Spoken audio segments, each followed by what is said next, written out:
Niendrikao no hitany, ny masonao no kintany nanemitra ny aly.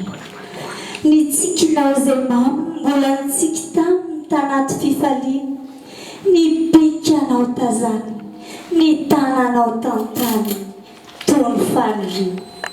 Dia hanombolanao sy ny ranomanitrao no rivotra no foiny, tandaingo tavanao le oroka intsao na te na toy.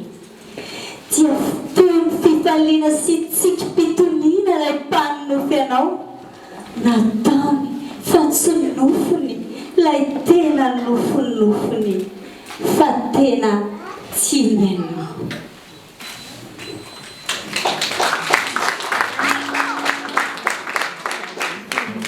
Vao mandony marainako, vao lataitra ny fisainako dia efa fihinanao ny fiainako. Mandritra ny tontolo androko, ianao mihitsy ilay masoandroko ka ny ahitananao tsy androko. Rehefa alay indray, ianao le nofo mamy iray io ndakondanany fanahy.